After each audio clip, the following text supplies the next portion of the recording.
मेरे साहब, अब जो हमारी स्टोरी है ट्रंप की पॉलिसियों के हवाले से, मैं थोड़ी सी बैकग्राउंडर आपको बताना चाहता हूँ। ये 90 की दहाई की बात है, आप तो तब स्कूल में होंगे और होनहार तालिब इल्म के तौर पे। तो मुझे याद है मियाँ साहब के ये आ गया जी कि एक CIA का मुबैना मुलाजम दानश्वर था, उसका बड़ा सा नाम था, एंड ऑफ हिस्ट्री, उसने एक थीसिस दे दिया, फ्रांसिस फुकुयामा नाम था उसका, कि ये एंड ऑफ हिस्ट्री हो गया है, अब ग्लोबलाइजेशन होगी। ये तब की बात है जब 89 और 90 में आन जहानी सोवियत यूनियन आन जहानी हो गया।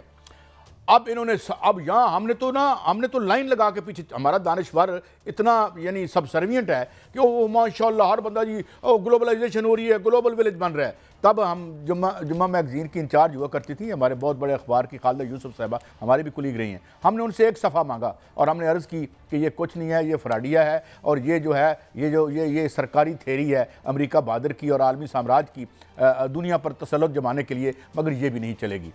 और वो ग्लोबल विलेज आज किधर गया? अब ट्रंप साहब क्या कर रहे हैं कि उन्होंने कहा अब टैरिफ वापस हो, अब फैक्ट्रियां पुटो, फैक्ट्रियां उठा के सुबह, गोया इनके कहने से सवेरे सवेरे फैक्ट्रियां उठा के लोग जो हैं वो अमेरिका बहादुर में चले जाएंगे और अमेरिका दोबारा अजीम हो जाएगा। बात ये मियाँ साहब कि मैं अब इस पे आता हूँ कि आज क्या हो रहा है, इस पर आप अपना कमेंट भी दीजिएगा। अब जो चीन है, कल तक वो भारत के साथ सरहदी झगड़ों में मुब्तला था, अब वो उसकी तरफ देख रहा है कि वो कहते हैं कि जो मैं ज़रई अजनास मंगाता था, अब चूंकि वो अब लोग अल्टरनेटिव देख रहे हैं, यूरोप रूस की तरफ देख रहा है। जो मेन चेन्स थी, जो वहाँ पे कारोबार बंद करके अमेरिका की सैंक्शन की वजह से यूरोपियन कंपनियां भागी थीं इससे, रशिया से, वो अब जाके उससे रिक्वेस्ट कर रही हैं। मिसाल देता हूँ, ये जो बहुत बड़ी चेन है बर्गर की, अमेरिकन जो है, तो उसका नाम उन्होंने बदल दिया। वो जो एक काफ़ी है उसका नाम बदल के पहले था उन्होंने कर दिया स्टार काफ़ी, जिसका स्टार बक नाम था। वो लोकल जो सरमायादार थे चाइना के, उन्होंने ख़रीद ली। अब इनको अल्टरनेटिव चाहिए क्योंकि बहरहाल अमेरिका बहुत बड़ी मैशत है, एक दुनिया की बहुत बड़ी मैशत है। अब उसकी अल्टरनेटिव तलाश करने के लिए दुनिया भाग पड़ी है। अब रही बात ये कि क्या ये अमेरिका को ये इसका निज़ाम ग्रेट बनाएगा? नहीं, इसकी कीमत अमेरिकी अवाम देंगे। अमेरिका में एक गाड़ी 4,000 से 12,000 डॉलर महंगी हो जाएगी। अमेरिका में हर चीज़ जो है उसकी कीमतों को पर लग जाएंगे। और मैं एक खबर और भी दूं, अगर मैं यहाँ पे मेरी टीम दिखा सके कि हज़ारों की तादाद में लोग ट्रंप के खिलाफ बाहर आ चुके हैं। और मैं आपको खबर देता हूँ ट्रंप क्या सोच रहा है, ये भी खबर कहीं से आई है कि जो प्रो ट्रंप लोग हैं वो भी बाहर निकलेंगे। यानी तो किसी किस्म की वहाँ पे इतनी खतरनाक सिचुएशन पैदा हो चुकी है कि इस वक्त अमेरिकी अवाम जो हैं वो सड़कों पर हैं। ये नाज़रीन आप देख रहे हैं, और वो कह रहे हैं और तुम तो हमें अजीम बनाने आए थे, हम तो जलील ख्वार होकर रह गए। यानी ये था। और मैंने जिस तरह कहा था, एक ज़माना था कि फ़िल्म प्लाटिनम जुबली करती थी, अब एक हफ्ते में फ़िल्म जो है वो उतर जाती है। और ये जो महंगाई है, मोबाइल की मैं आपको बात बताऊं, ये $2300 का हो जाएगा। ये जो हम लिए फिरते हैं ना, 4-5 लाख में मांग तांग के खरीद लिया करते थे, अब ये 10 लाख का हो जाएगा। बहरहाल इसके तो अल्टरनेटिव होंगे हमें, मगर सवाल ये है कि वो जो उस्ताद यूसुफ हसन का शेर है ना, जो कोह जर्द से उतरा बड़ा सखी बनकर हमारे हाथ में कासे थमा दिए उसने, तो ये हालत हो रही है। ये फिल्म भी ट्रंप साहब वाली अब उतरने वाली है, बल्कि आधी उतर चुकी है। तो मियाँ साहब, मैं इस पे भी आपका टेक चाहूंगा, जरा मेरी बात की तरदीद या तस्दीक फरमा दीजिए। काजी साहब, आपने बिल्कुल ठीक कहा है। आलमी तजारती जंग जो ट्रंप ने छेड़ी है, इसके असरात तो आ रहे हैं। मैं इसमें एक खबर भी दूंगा कि जो बहुत बड़ी खबर है, और चीन क्या करने जा रहा है, और चीन ने बल्कि कर चुका है पहला तजर्बा इसका। लेकिन जो उन्होंने जंग छेड़ी, उससे जो क्रैश कर गई हैं स्टॉक मार्केट्स, वो तो इस वक्त $6.6 ट्रिलियन का नुकसान जो है वो हो चुका है। पाकिस्तान के अंदर भी आज स्टॉक मार्केट जो है वो क्रैश कर गई। इसी तरह भारत में, यूरोप में और पूरी दुनिया की जो है वो मार्केटें जो है वो क्रैश कर गई हैं। और जो बाकी इस हवाले से जो बड़ी बड़ी कंपनियां हैं, उनके जो एसेट्स हैं, जो उनके हिस्सेस हैं, वो भी कम हो गए हैं। उसमें अली बाबा को नुकसान पहुंचा है, JD.com को नुकसान पहुंचा है, जापानी सरमायाकारी बैंक जो है वो सॉफ्ट बैंक, उसको नुकसान पहुंचा है, सोनी कंपनी, शंघाई, सिंगापुर और सियोल मार्केट जो है उनको नुकसान पहुंचा है। लेकिन इसके साथ साथ एक बड़ी खबर ये है, वो ये है कि चीन ने जो है करेंसी पर अपना कंट्रोल हासिल कर लिया है, डिजिटल करेंसी पर।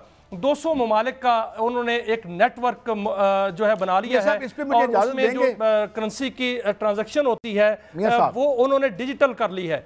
और उस पर कायद साहब सबसे थोड़ी सी इजाज़त दें नाज़रीन, मैं इसकी मियाँ साहब की स्टोरी वही इसको फॉलो करेंगे, लेकिन मैं थोड़ी सी आपकी उसकी वजाहत कर दूँ। वो लोग जो कारोबार से मेरी तरह वाकिफ़ नहीं है, एक सिस्टम है, उसे स्विफ्ट कहते थे। ये अमरीकी सिस्टम है, इसको अमेरिका कंट्रोल करता है। स्विफ्ट क्या है? स्विफ्ट ये है कि ये 4 से 5 दिन में अगर आपने कोई चीज़ दरामद की है, बरामद की है, एक कंपनी से आप लेन देन कर रहे हैं, तो 4 से 5 दिन लगते हैं स्विफ्ट को इस्तेमाल करके, और डॉलरों में उसकी पेमेंट होती थी। इसके मुकाबले में वो RNM के नाम से एक नई डिजिटल RNM लेके आ गया है। अच्छा, अब फ़र्क क्या है? जो चीन ने सिर्फ स्विफ्ट को रिप्लेस किया है, उसमें किसी पैसे को एक जगह से दूसरी जगह पहुंचाने में सिर्फ 4 या 5 सेकंड लगते हैं, और जो अखराजात हैं वो 98% कम हो गए हैं। इस वक्त 38% कारोबार स्विफ्ट से निकल के, यानी जिसे डी डॉलराइजेशन, और जो मियाँ साहब हमेशा स्टोरी देते रहे हैं कि डॉलर की डिमाइज और कैसे टूटेगा, अब ये सिस्टम उसको रिप्लेस। अच्छा, अब ये मैं वॉल स्ट्रीट जर्नल की आपको खबर देख रहे होंगे आप, Trump's tariffs wipe out over 6 trillion on wall street in epic 2-day राउट। तो वो ये बता ये रहा है कि ट्रम्प की जो टैरिफ हैं 6 ट्रिलियन, और याद रखिए कि ये 6000 अरब डॉलर है, 6000 अरब डॉलर। और ये यानी ये अमेरिका यानी इंडिया की मैशत से ज़्यादा पैसा है। वो 4-5 ट्रिलियन डॉलर की उसकी मैशत बनती है। तो ये जो टिंकरिंग हो रही है, और उसके अलावा IMF ने एक और धमकी कह लें या वार्निंग दी है कि सिग्निफिकेंट रिस्क ग्लोबल इकॉनमी को, यानी रिसेशन जो है 1929 की तर्ज का रिसेशन, 1929 में एक ग्रेट डिप्रेशन जिसे कहते हैं, उसका जो है उस लेवल का ख़तरा जो है इस वक्त पूरे ग्लोब के दरवाजे पर दस्तक दे रहा है। और ये जो अपनी तलवार से खुदकुशी करता हुआ ये निज़ाम हमें नज़र आ रहा है। और अगर आप ये देखें कि ये निज़ाम की फॉल कहाँ हो रही है, जो इसके मोस्ट एडवांस सेंटर थे, अमेरिका बहादुर से तो बड़ी इकानमी कोई नहीं, 33 ट्रिलियन डॉलर की इकानमी है, और ज़ाहिर है वैसे कर्जा उसमें 36 ट्रिलियन डॉलर का है। मगर हम ये देख रहे हैं कि जो मोस्ट एडवांस्ड कंट्रीज़ हैं, जो यूरोप है, वहाँ पे अब खलबली मची हुई है, अमेरिका में खलबली मची हुई है। और निस्बतन जो गरीब मुल्क थे, या ये जो जिसे गरीब आप एशियन मुल्क कह लें, अब हाँ, लेकिन ये भी कहा जा रहा है, मियाँ साहब आप एग्री करते हैं इस बात से कि ये ये सेंचुरी जो है अब एशियन सेंचुरी होगी, ये मगरब की सेंचुरी नहीं होगी? ये जो प्रिडिक्शन थी, ये do you think they are coming true? देखें कायद साहब, जो चीन ने अपने इकदाम किए हैं वो बड़े ज़बरदस्त इकदाम हैं। बाकायदा तौर पे जो आपने बात की सर डिजिटल करेंसी की ट्रांजैक्शन की अदायगियों की, वो उसी तरह ही हुआ है, और चीन ने बाकायदा तौर पर इसका तजर्बा किया है। जो मैं सर बता रहा था कि जो सिस्टम आपने कहा कि RMB, उसमें 200 ममालिक उसने अपने साथ जोड़ लिए हैं, और एक तजर्बा ये किया गया कि एक इंडोनेशिया में जो है वो अदायगी भेजी गई, वो 8 सेकंड में जो है वो हो गई है, उसकी ट्रांजैक्शन जो है वो 8 सेकंड में हो गई, जो कि 4 से 5 दिन लगते थे। और इस हवाले से जो डॉलराइजेशन है वो ज़वाल पजीर हो रही है। और इसमें चीन ने जो सबसे बड़ा काम किया है वो बेल्ट एंड रोड और चाइना लाओस जो रेलवे है, और जकार्ता और बोइंग हाई स्पीड रेलवे और जैसे मंसूबे जो हैं वो उनको डिजिटल सिल्क रोड से जो है वो मुंसलिक कर दिया है। चीन तमाम डिजिटल करेंसी को जो है मैदान में ला रहा है, और इस हवाले से चीन ने तमाम तर तजर्बे कर लिए हैं। और 98% खबर की वजाहत कर दूं, फीस इससे बचती है, और इसमें बहुत से ममालिक ने अपना हिस्सा डाल लिया है। हमारी स्क्रीन पे ये खबर चल रही है, ये नाज़रीन एक बहुत बड़ा इदारा कह लें, एक गोल्डमैन सैक्स कहते हैं जिसे, इसने कहा कि raises odds of US recession to 45%। और ये एक हफ्ते में उन्होंने रिसेशन में, आपको टेक्निकली बता दूं कि 4 क्वार्टर में अगर आपकी ग्रोथ नेगेटिव हो जाए तो उसे ये टेक्निकली रिसेशन कहते हैं। लेकिन रिसेशन की कैफियत, अवाम तो हमेशा रिसेशन में रहते हैं, ये याद रखिएगा, भले मैशत ऊपर जा रही हो। अब इनकी मैशत भी, गरीबों की मैशत तो हमेशा रिसेशन में रही। अमेरिका में जो गरीब आदमी है, पहले $8 उसका 1 घंटे की थी, अब $12-13 है, वो भी नहीं मिलते, और उनको 12-12, 14-14 घंटे काम करना पड़ता है। सबसे ज़्यादा जो मेहनत कश तबके का इस्तेसाल होता है वो अमेरिका बहादुर में होता है। बहरहाल ये रिसेशन आ रहा है। सब ये होना था, पता क्या है, अमेरिका को इसका खमियाजा भुगतना पड़ना था, क्योंकि अमेरिका ने जो तजारती जंग सर छेड़ी है उससे अमेरिका को ही इसका नुकसान होगा।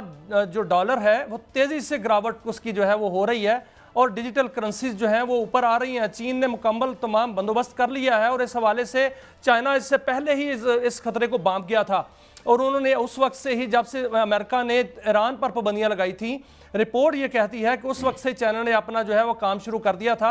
और अब जब ट्रंप ने उन पर टैरिफ नाफिज किया है तो फौरी तौर पर चाइना ने जो है इसका ऐलान कर दिया है। और इस हवाले से पाकिस्तान ने भी, आज पाकिस्तान में भी डेवलपमेंट हुई है। जो पाकिस्तान को 29% जो है वो टैरिफ लगाया गया है, उस पर आज एक अहम इजलास हुआ है और पाकिस्तान ने तजवीज़ ये दी गई है कि जो हम अमेरिका से दरामद करते हैं चीज़ें, उस पर जो है वो टैरिफ कम कर दिया जाए और अमेरिका के साथ नेगोशिएशन की जाए ताकि टैरिफ बैलेंस हो जाए और हमारी जो मुसाबकती हमारा सिस्टम है इंडिया के साथ और बांग्लादेश के साथ, वो जो है बिल्कुल मुतवाज़न हो जाए, जिसमें हमारी फिर बरामदात जो है उस पर असर नहीं पड़ेगा। लेकिन जहाँ तक अमेरिका की का सब बात है, अमेरिका में अब जो चीन है वो बिल्कुल डोमिनेट कर गया है और उसने अपनी इकॉनमी को बेहतर से बेहतर बनाना शुरू कर दिया है, ख़ास तौर पर डिजिटल करेंसी के हवाले से। और डिजिटल करेंसी के हवाले से मैं कल एक खबर दूंगा कि पाकिस्तान को इससे कितना फ़ायदा हो सकता है और पाकिस्तान किस तरह फ़ायदा उठा सकता है और इस मैदान में, और फौरी तौर पर पाकिस्तानी इकॉनमी किस तरह बूस्ट हो सकती है इससे, वो कल एक खबर हम देंगे पूरे फैक्ट्स एंड फिगर के साथ। लेकिन जो चाइना की जानिब से खबर आ रही है वो यही आ रही है कि अब डॉलर की खैर नहीं है, अब डॉलर जो है वो जवाल पजीर होता जाएगा और अमेरिका के दिवालिया होने का भी खतरा बढ़ गया है। मियां साहब, हाँ ठीक, मियां साहब देखें, अभी ये is a long drawn battle. It will again, मेरा ये ज़ाती ख्याल है, राय है मेरी, एक तालिब इल्म, मैशत के तालिब इल्म के तौर पर, अभी 5-7 साल और ये खेल चलेगा।